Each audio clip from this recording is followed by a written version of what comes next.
Welcome to Ring of Fire. I'm Alex Barr, doula and educator. And I'm Emmy the Birth Wizard. This is where we talk about the tough moments of birth work and help you transition into fire starters.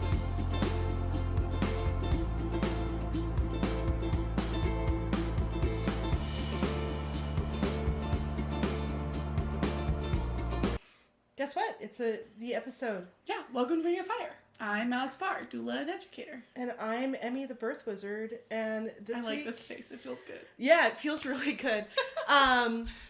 This week we're going to talk about like our lives before doula work and how that may have informed us to becoming doulas. Like our journey, our path, our awakenings, if you will.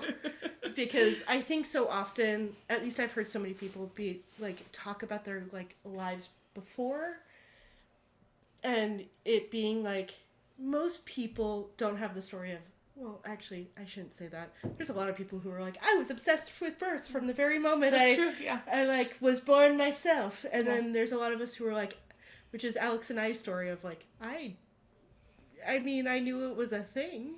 I thought it was really icky for a long time. Yeah. So I think it is interesting to have the conversation of like how we ended up here off of our past experiences and maybe what led us into this field. Yeah. Because and neither of us are... What skills we picked up in other places or what skills we have that are like helping us do this work kind of For thing. sure, because the other part is like your past life is going to make you a better doula too. Yeah. And you might not even realize what your odd job was or what that experience was that's going to truly inform you to be a better doula. Yeah. So that's great. I think the structure should be we talk about one job. I think we should talk about one experience, and then maybe talk about one thing that we're like, I didn't know that would be brought into this work. You know what I'm saying? Yeah. All right. That's great. Cool. And if there's other things, yeah, that make you good at doing this work. Yeah. Right? Yeah. Cool. You gotta go first. Okay. One job that helped me be good at this work that I think I've had quite a few jobs, guys. I think the one that mostly like I refer back to that helps inform my business at large, I've talked about it at length, is the Disney store. Yeah. But that's because of the skills they taught me while I was there. Plus I was fully obsessed with Disney. Yeah. And I ended up reading this book that's suggested for cast members. That's what the employees of Disney are called, your cast members, because you're all here to put on a show. Yeah, because when you have a cult, you have to make sure that your Correct. members have titles, a certain vocabulary. Exactly. There's a whole Bible and everything. Yeah. But there is a customer service book that they published about why Disney customer service is so different than most people's customer service. And that is something talked about inside of like service industry, is how different Disney is versus a lot of the other ones out there. And a lot of the other big players have actually co-opted some of their models. Yeah. And one of the very first things that I learned from them was the magical language, and then 2, that there is an answer for everything. And I find that I use that all the time because it's how I teach my classes is through that magical language. It's how I make my posts is through those magical language things. It's how I like... Your whole vibe is magical, and your whole, like, the way you talk, the things you put out. Yeah. Right. And even then, like, even those moments where I'm not using, per se, like, magical language, like huzzah or sparkle or whatever, I'm still utilizing references and story language. It's what they call storybook language. Yeah. So you're trying to make sure that the client, the guest, ends up hearing references to the old properties while you're talking. So it wasn't just, hey, welcome to the store today. It was, welcome to the Cave of Wonders. Yeah. How can I find like your treasure today? Yeah. And it's still how I kind of talk about birth, and I think it helps engage people with it and help bring down that like what we just said at the beginning, what you just said at the beginning, like that it's icky, right? So it helps like separate a little bit that like initial like, oh, what am I gonna do? It's gross. So that's a good question to ask. Do you view this as customer service work? Oh, fully. Yeah. I fully see this as service. Oh, But- I see it as service for sure. But I feel like the customer service mindset is interesting. I guess I don't know how to separate those. Interesting. If you're dealing with people, you should understand customer service. Fair. And I think I have negative associations with the word customer, right. which might be it.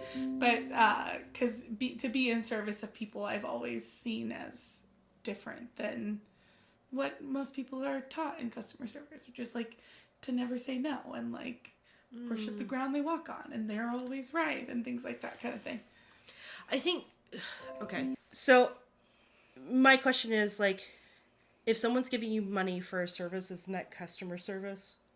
For sure. I was thinking more of like the mindset that people put you in when you are customer service. In customer service, you're very much treated as a servant, not someone to be in service of people and your community and things like that. So it's very much like... I mean, if you're speaking from a lens of like purely capitalism and like... True, which I think is different from what we're doing now, right? But my experience in customer service was fully capitalistic, right? I mean, I have no place to talk. That's what Disney is. Yeah. But at the same point, because you're... Even as, again, it's not far off to call it a cult. When you work for Disney, you really are sold this dream that you're like making someone's day better. Yeah. And you're creating an experience for them, and you're giving them a little piece of this magic for them to carry out. And I think even more so because I worked in the mall. Yeah.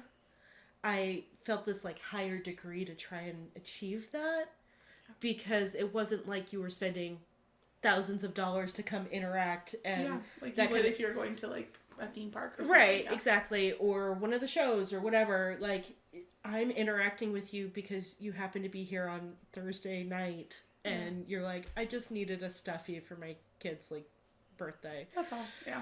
But if I could get them to leave being like, oh, that was kind of nice, I want to go back because she made me feel nice. Yeah. Like, yes, that's still customer service.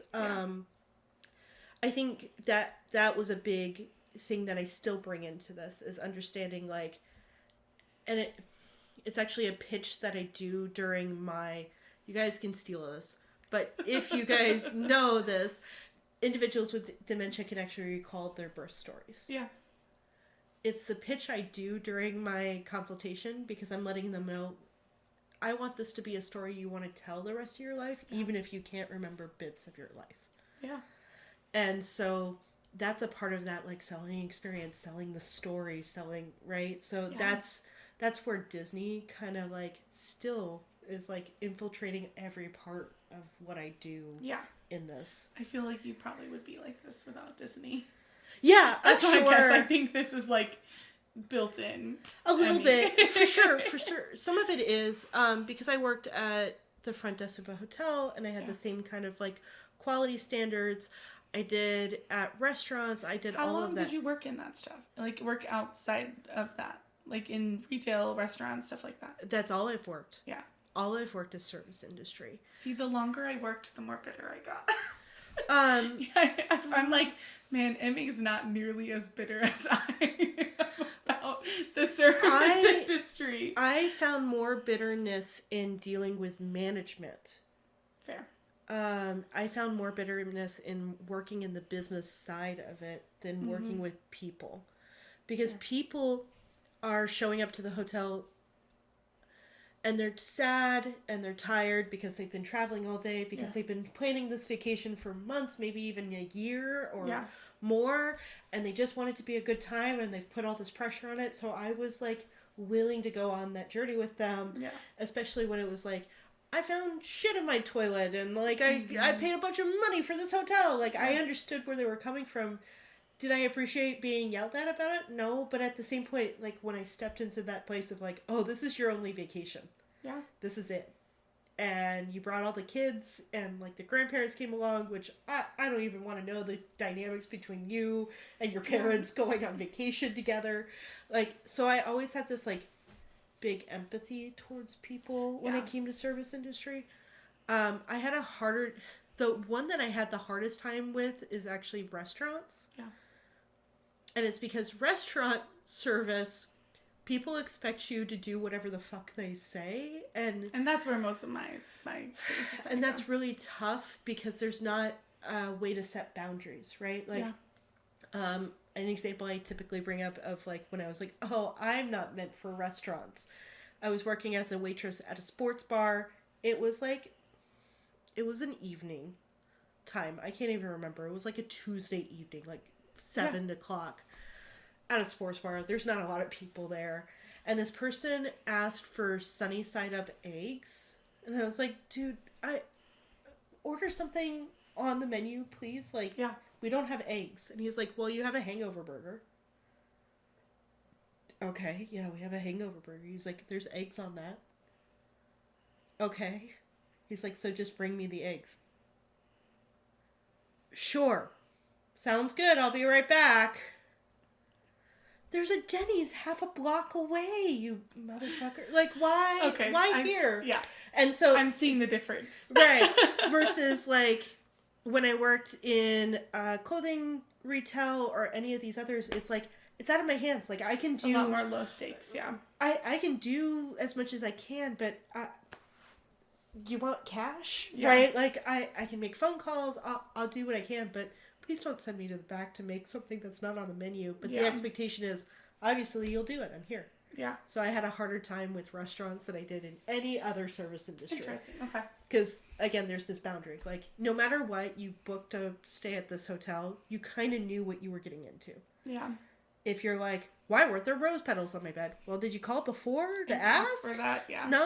All right, well, dude. Sounds like your fault. Here's the thing that I can do, though. Disappear for 2 hours. I can make sure we can get something done. Leave $50 here.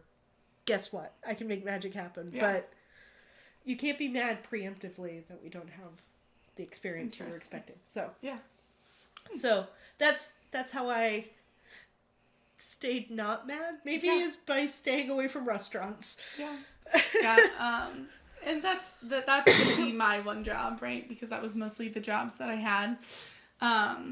Was restaurants, and I fully think that it's not the jobs that like shaped me. I think I was attracted to those jobs because of like the way my brain works, and I'm really good in a crisis, and that's kind of where I thrive, kind of thing. And if you work in restaurants, there's always a crisis, and there's always like 100,000 things to do, and we're just taking one thing after the other, and we're just working through it, and you have to be creative sometimes, and you have to lie sometimes, and you have to like be like on, right? You have to make people like you so that they forgive you for being a dumbass, right? Like, so there's a lot of things that like I did really well in the service industry. But in reality, I knew that I'd never felt magic in it. I knew that like I literally would have like existential crises in like while working. Like none of this matters. Like in 40 minutes, my entire section's going to be gone, and there's going to be a new group of people here. And I'm going to do the same thing over and over and over again. And it felt so pointless. Yeah. And it felt so like nothing. Right? Yeah. So now doing this is the exact opposite of like, for sure, it feels meaningful. It feels valuable. It feels like something I'm meant to do rather than like this thing that I was doing because I needed cash and I was good at it and I made a lot of cash doing so. Like, so it's a totally different vibe for me. Yeah. Even though it is still service, right? But in the restaurant industry, people treat you like shit. Like they treat you awful, and like there's not much you can do about it. You know? I mean, not without getting in trouble. Right. Yeah. If you want to keep your job. Right. Right. There's not a ton you can do about it. Right. And there's a lot of stuff you have to put up with. But I think I did learn a lot about like my value and like what I'm willing to put up with. And, you know, you talked about not setting boundaries. Eventually you start setting boundaries. Eventually you start saying no. Yeah. Not going to help you. Right. Like eventually you start saying, yeah, my hands are tied. Sorry, Right. I will not make you 2 sunny side up eggs. Right. You can order a burger and you can take the eggs off and eat them if you'd like. Right? Right. Like, stuff like that. Like, Yeah. we're gonna, but I don't know. I don't think I really felt for so long like, oh, everything I'm doing is meaningless. Like, it never felt like it was for a reason, for a purpose, like that it was making the world better or anything like that. And that's something I always struggled with. I think that what you're saying, though, goes to show, like, how we probably processed service industry, too. Yeah. Because I always tried to think of the bigger picture of, like, they're here because they need to be at dinner, and this could be a really nice family dinner, right? Yeah. Or in the case of, like, they're at the Disney store on a Tuesday night. Like, this could be their, like, going out or, like, them bonding together. And fully, there were so many great people and, like, the people I worked with and, like, so much that I learned from it and gained from it. That's, like, I'm glad that's what I did, right? I'm glad I wasn't doing something else. I'm glad I wasn't in a fucking office. I might have unalived myself at that point. Like, never, right? It really was fit for my brain and what I needed to be doing. For sure. To, like be okay. But it really did feel like, overall, what am I contributing, right? And you do it year after year after year, and you're kind of like, I have to do this forever.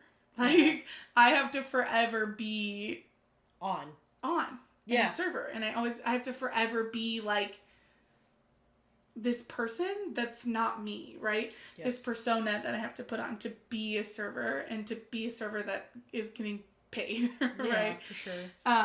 But yeah, so it's something I did for a long time. Yeah. I did it for like 8 years.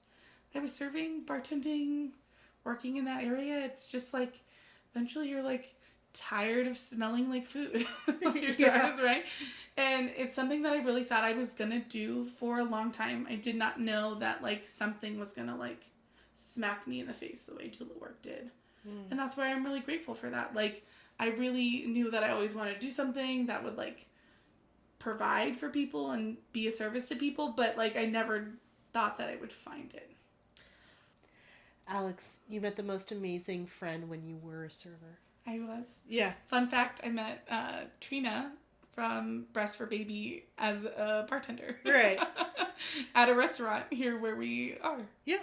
And then found her again in doula work, which is so cool. I think a big part for me is I didn't know about doulas until way after. Yeah. And I messed around with the idea of a couple of businesses. Yeah. So let's talk about, what was the second thing? What was the kind of jobs you had before? And then I think it was experience? Yeah, was there an experience? Like, just general life experience, not necessarily because a job. I've heard you talk about the business thing, but I would love to know, like, what really was like, okay, this is it. I'm lazy. I'm lazy, guys. So here's real talk.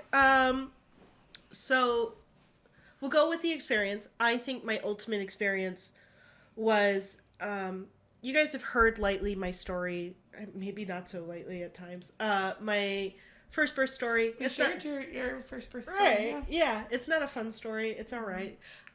What really changed me, though, was that second birth experience. Yeah. My daughter was my VBAC baby. She was full OP. It was a rough birth. It was 47 and a half hours. And it was through that birth, I was like, we should have hired a doula. We should have hired one.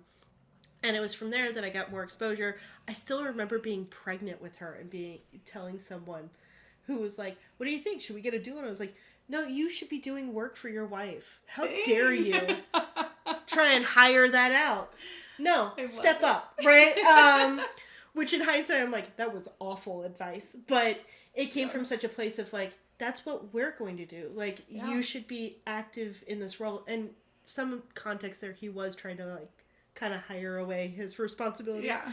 But still, like, I still had it in my mind that essentially a doula at that point to me was you trying to hand off your your agency. Like, I don't have to make decisions because they'll make it for me. I don't have to advocate because they'll do it for me. Yeah. And I was like, if you're not actively involved in this, you're going to end up with a shitty birth. Yeah. And if you're hiring a doula, they can only do so much for you and you'll get a shitty birth. So then I had a decent birth. It was still rough. And I was like, maybe I should explore that idea a little bit. And so when we were preparing for our third, we did hire a doula, and it was essentially letting her know, like, I've done the VBAC before. I've done essentially an out-of-hospital birth. Like, I went 30 hours without an epidural. Like, I know I can do it. Yeah. You're just here as that, like, just in case if it goes long, or if there's a hiccup or whatever. So she got, like, the least amount of responsibility as possible as a doula, because we were fully educated and all of that. Yeah. But it was during that time I was exploring the other ideas. The other ideas I had of a business to start, because I knew when the third one was born, I was ready to, like, join the workforce again. Ready to be working, yeah. Yeah. One of the ones was personal organizing. I am neurodivergent and I struggle with organization. You guys can't see it, but I do. A lot. So... And I enjoy a little bit of interior design, and I enjoy elements of all of that. Plus, I became fully obsessed with that show Hoarders. Yeah. During one of my pregnancies, it was like my binge show. Yeah. And so I was like, I could do this. And then Marie Kondo, I found her book, and I was like, I could totally do this. So to become a certified person through Marie Kondo's thing is almost $8,000. Oh my God. You're listed on our website. Yeah. It's a whole thing, but you still have to start a business. Yeah. And there's not the same kind of securities in that one as there is in Birthwork. Because I was still looking something of your own. Right. Yeah. Because you still have to find clients, you still have to advertise. It's still a fairly niche thing unless you're around very wealthy people. Yeah. And I didn't love that. I still wanted to help the everyday person. The person that I was most interested in were neurodivergent, like, parents, and helping them set up nurseries that made sense for their brain instead of the Pinterest look. This is what it's supposed to look like, yeah. Right. And it was at that point I was like, ooh, that's a lot of money to possibly fail. The next thing I looked at was... I looked at becoming an IBCLC, which is not off of the table, but I was like, I would have to go back to school. I don't want to go back to school because this is before I had ever tried Adderall, and now I'm thinking about it, of going back to school, because I'm like, oh wait, so my brain could work for school. And so I explored that, and I was like, it would take me about 2 years, so it would take me a while, plus having 3 very young kids while going through and trying that. I was like, maybe not now. Yeah. And again, that's still a gig where, like, either you get hired by a hospital, and I would be there just for the first couple of days for a family, or I start my own business. And so I was like, cool, I'm back at the same place I would kind of be with the other thing. Yeah. And the third being doula, which was the least amount of investment. Mm-hmm. It was also the least amount of education. It was the least amount of work. It was like the most accessible, like, entry point. Yeah. Exactly. And it's something that I was like, yeah, I could try that. Yeah. It also felt the most, and this we've compared, like, you've heard me compare it before. It feels the most like an MLM. You find your group and you're like, oh, everyone can sell this. Yeah. And, like, it's just this, like, copy paste kind of deal. And I was like, I can figure that out. And also because of that type of environment to it, I'm like, I could also really do well if I just change my messaging a little bit. Yeah. Which is why I have the messaging I do, which is why I have the brand that I do. Because I was like, if I just change it a little bit from these other people, like, I'll be able to break through further. Yeah. You're going to go through the noise of, like, what everybody else is sharing, right? Because it's very, like, pretty one-sided, like, one-minded if you look at a lot of it. The other businesses I looked at, which I fully looked into opening a dispensary, I fully looked into, like, I had talked to investors and stuff. Yeah. I was going to start a dispensary that also had a space for moms to meet up So that was a thing Love because that. we were right on that cusp of legalization. And I was Yeah. like, I want that. I essentially want like a meeting space and dispensary. That's interesting. right. Yeah. I fully had the idea to start a clothing company where essentially it was a swap. So as people were losing or gaining weight, they could swap out their clothes with other Love that. people. Yeah. Because you don't always want people to know that you're gaining or losing weight. Yeah. For whatever reason. So that was an idea at one point. Yeah, I had all sorts of It them. it was very much like, okay, I'm ready for a job. I'm ready for a business. Like, let's find Yeah, it. and I knew I didn't want to go back to retail. And thankfully I didn't because I was going to end up at the Disney store again, which is now no longer a thing. Doesn't exist, yeah. Yeah. I literally had my old manager call me. She was ready to have me back, like all of that. And I kept looking at it being like, I would be working 30 to 40 hours a week for like $11 an hour for free Disney tickets. And I would be missing out on so much with my kids. Yeah. So that's why I was like, I think I want to start my own thing. I think I want to do something that really fulfills a lot of different parts of myself. Yeah. So you can thank my true OP baby for me being here. That was the life experience that did it. Yeah. I love that. Mine, not unlike other doulas related to like my personal like experience being pregnant and things like that. When a few years before I got pregnant, I found this book. I think it's called, it's a memoir. It's called On Motherhood Before I Was Ready. And it's this woman's experience, like, getting pregnant within, like, a not super stable relationship. And then this account of, like, her pregnancy and her birth and her, like, or her postpartum. And it was not a good story. I fully expected to read it and be like, cool, doubling down that I don't need kids, that I don't want kids, right? But it kind story really worked for you, eh? It kind of had the opposite of effect of like, even then, before knowing what a doula was, like, this is a person that didn't have support, right? Yeah. So that was like a big theme through my pregnancy and my postpartum, and like why I want to be a doula is there's no support, right? Yes. And there's no support for single parents. There's no support for people who aren't single parents, right? I read this book and I had this very big experience of like, oh, like maybe I could do this. Maybe I could be a parent. Maybe I could be like a good mom, right? And that's something that I'd always doubted in myself, kind of thing. And the maternal, I'll put those in quotes, like instincts or anything that I viewed as maternal, I viewed negatively, and I tried to push away and not embrace any of those like aspects of my like personality. So I read this book. It had like a huge impact on me, and then I went to therapy. Therapy is the way to do it. And I got pregnant, and another theme through my pregnancy: not enough support, not enough help, a lot of shitty fat phobic bullshit, which I've talked about in depth. If you guys haven't heard that episode, you should go back and listen to it. So it was shitty. It sucked. It was not what I was ready for at all. And I would still say that even like I still was more prepared than most, right? Yeah. Like I was reading the books, I was reading the blogs, I was following the Instagram accounts, I was learning about out of hospital birth. I took a 5-week birth class. Like I did all these things that I thought were going to be so helpful.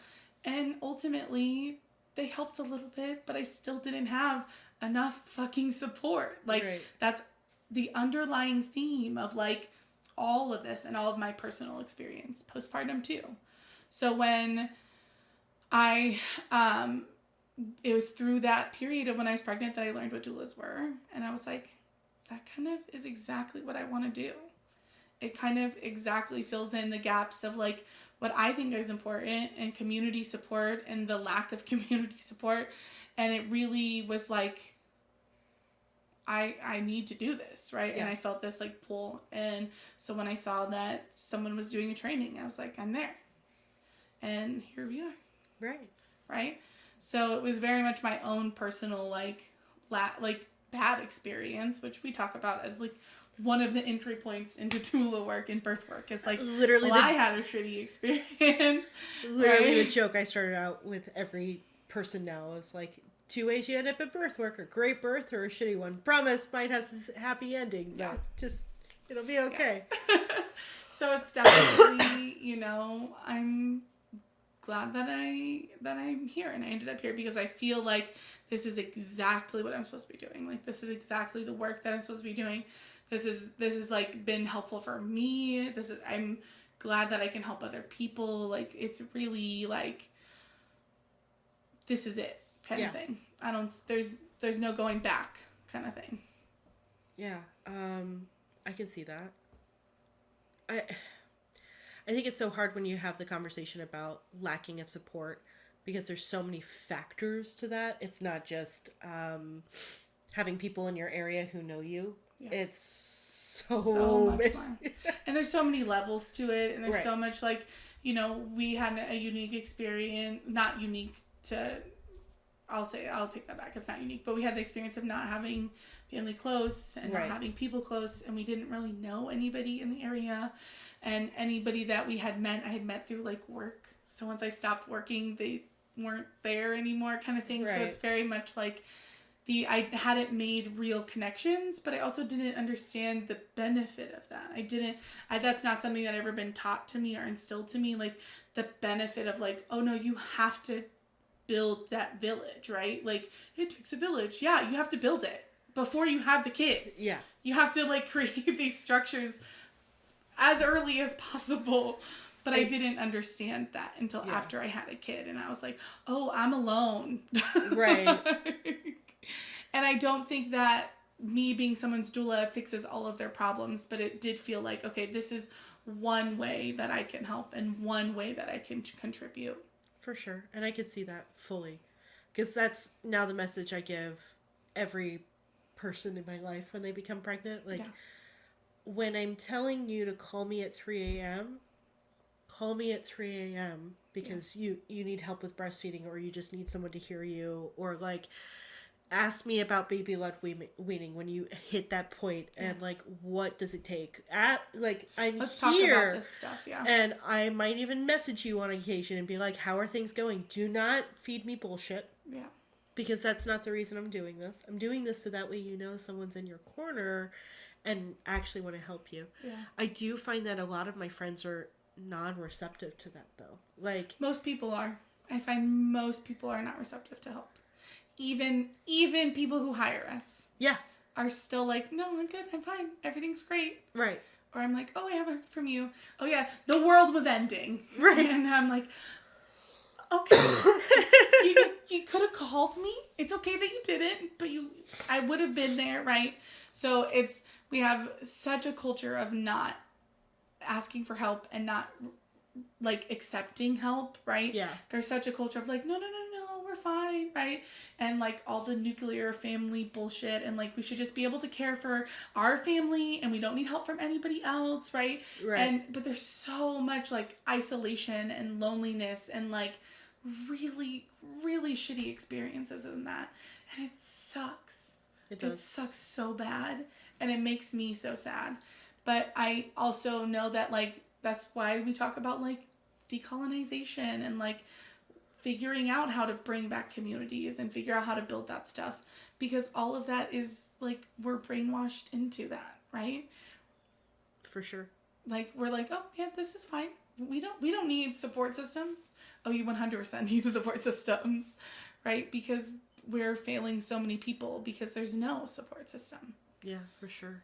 So I think the last one we said experiences and then something that surprises you that you bring into your doula work from your like prior life. Got it. Go ahead. I think the one that always surprises me is when I tried to be a stand-up for a hot second and how often that comes up, those skills that I acquired from that come up during this. It's not something I was expecting to pull back out.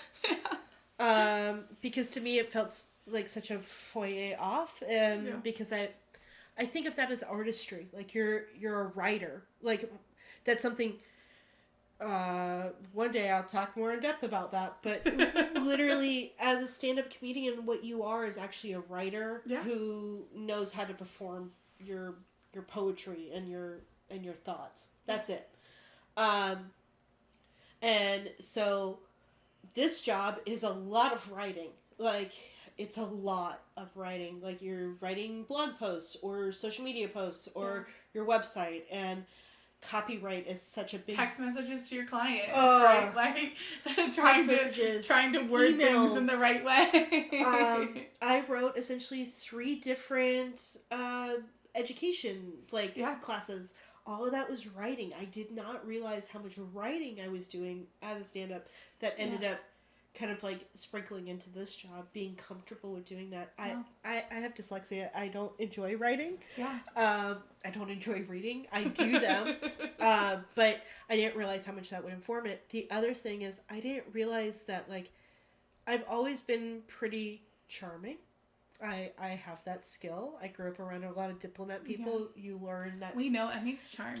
We know. I know. Local celebrity, blah, blah, right, blah. But I did not realize how much I had to, like, tick that up even more when you get on stage and, like, you're trying to win over 20 to 50 people, right? Like, you're trying to win over a whole room. And now you have to win over, like, the mom-in-law, the mother-in-law, and, like, the nurses and the... Yeah, everyone in that room. And also you have to convince them that you know what the fuck you're talking about, even though you might be the least educated in the room. Yeah. Like, I mean, like, traditionally educated, right? Yeah. Through a university system or something of that nature. You might also be the youngest in the room sometimes, or maybe the oldest in the room. Like, you're... and because I look like this, with tattoos and the, like, colored hair, I even more so have to put off the air that I know what I'm doing and saying and all of this. Because there is a bit of a, like, sure, kid, right? Yeah. So a lot of that skill that I learned of, like, convincing drunk people that I am funny ends up being used with the nurses. I used to convince drunk people I was funny. Right, exactly. Right, like, as a server. Right, exactly. Because you get tipped better if you're funny. So... Well, I wasn't skinny, so I had to be funny. My mom... I love that. I love that writing was, like... Writing and, like, even the comedy or the... maybe improving type thing. Yeah, well, and that's a lot of what happens in a room, right? You do a lot of improv where you're, like, constantly thinking of the next thing to say or, like, next thing to do, and you're in this constant place of, like, what's next? Mm-hmm. And also in improv, it's this old thing of, like, you say yes and. Yeah. So that's essentially, I feel, how I am as a doula, where we're like, oh, I want to be in the top. Yes, and we'll do this. Mm-hmm. Yes, and we'll do that. Yes, and we'll do this. The other part is, like, it allowed me to get out of my head, because the one thing that will freeze all of your thoughts is when you start to become self-conscious. Yeah. The moment you start to become self-conscious of, like, oh man, that room isn't laughing with you. Oh man, you're starting to bomb. Your bombing becomes worse. Yeah. And that's how you end up crying underneath a piano. That's an old Jim Carrey moment. He bombed so bad they found him underneath the piano sobbing. So if you get in your head, you'll bomb. Yeah. And that's what I figured out is, like, if I get in my head while I'm at these births, I'll bomb. I just have to show up and just keep showing up and ignore whatever, like, imposter syndrome is going on. Yeah. So I find that shows up for me a lot in, like, having to slow down and having to shut up sometimes. In the, like, quiet moments and in the, like, sitting and observing, like, that's very difficult for me. But I still find that, like, self-talk of, like, this is still important. This is still valuable. But that kind of leads into what I was going to say about my, like, thing I didn't know. I didn't know that, like, I was going to have to be the intimidating bodyguard type person, right? And that's partially because of what you see about doulas is very much of, like, the flowery language and, like, the home birth only and, like, you know, just very, like, calm and, you know, like, whatever. I do that. I do that well. I feel like I can bring like a sense of like calmness to the room, but some of that comes from like I think my clients knowing that like I have them. Like there's like a strength in like how I speak and what I say and like maybe not talking all the time like I want to. Like I find that I think that's what more of my clients are attracted to rather than like the sweet, soft person, this like side of myself that is a little tougher and is a little more like, oh no, you're not gonna fuck with me type, right, like is coming a lot more in handy than I thought it would. Right. And like advocating for my clients or having to speak up for my clients, like that kind of stuff, or like that's so valuable, right? Like being able to like, oh nope, hey wait, we need to talk about this, right? Or like even having to be the loudest person in the room because nobody is listening to the client, right? Yeah. All of that stuff is not what I expected at all. But I'm digging it. I feel like I'm getting in the groove with it. It's so surprising because I can tell you from like outside perspective, I picked that up about you right away. Yeah. So I feel like I was fighting it for a while because I didn't know that's what doulas. I thought that's not what doulas do, right? I think not all doulas do it. Yeah. I think some do, and I think some are called to be that, whereas others aren't called to be that. You know what I mean? So. And that goes into something we've talked about before. There's a doula for everyone and like their situation and that kind of thing. But knowing the type of person you wanted to serve, like it makes sense that they would be attracted to that edge, that quality, that ability, and that skill. Like that's all those things in one. So I'm trying to lean into it. I'm trying to really let myself be that person. Yeah, and obviously it's intimidating to explore a different part of yourself that you might not explore 100%. In any other realm of your life except that, right? Yeah. This is an interesting one. I'll ask it as the last bonus question because we got about like 10 minutes left. Love it. What is a skill or quality that has happened now that you've become a doula that you've used in your everyday life? Damn. I think I'm just a better person. Not gonna lie, I think I'm a better person. I think that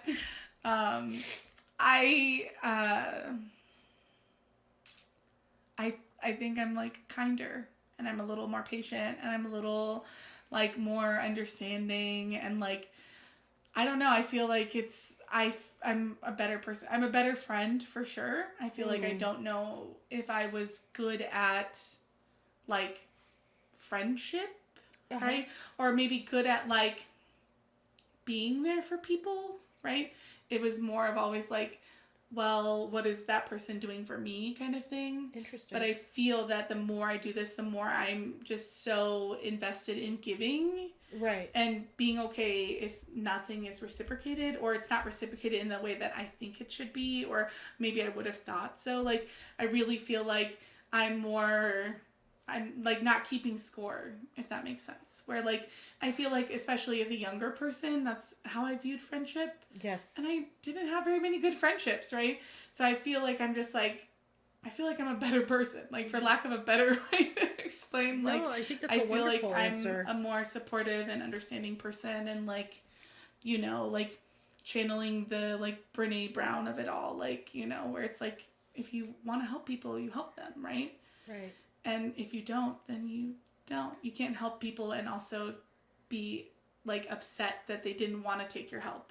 Or that they didn't do what you wanted to in response. Like, kind of like just understanding that, like, meeting people where they're at kind of thing. Yeah, for sure.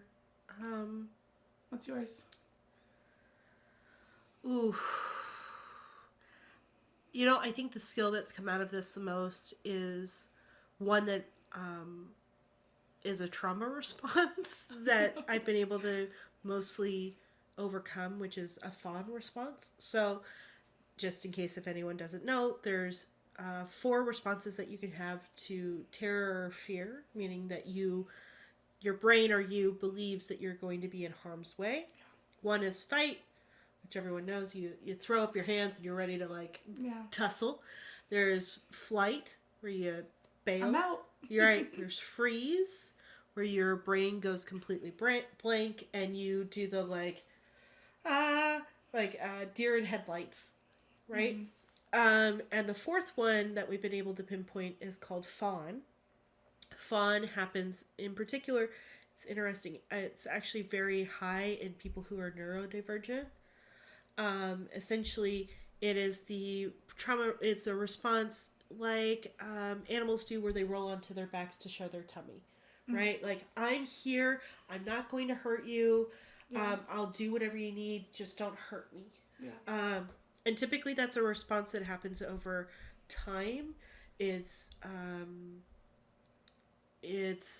they've found through research, essentially the person will start in fight, that won't work, then they'll try flight, that won't work, freeze doesn't work, but what does work is fawn. It's like the final one that actually usually works when you're being harmed by other people. So, and this is through prolonged harm and that kind of thing, and fawn is the reason I had the birth story I did.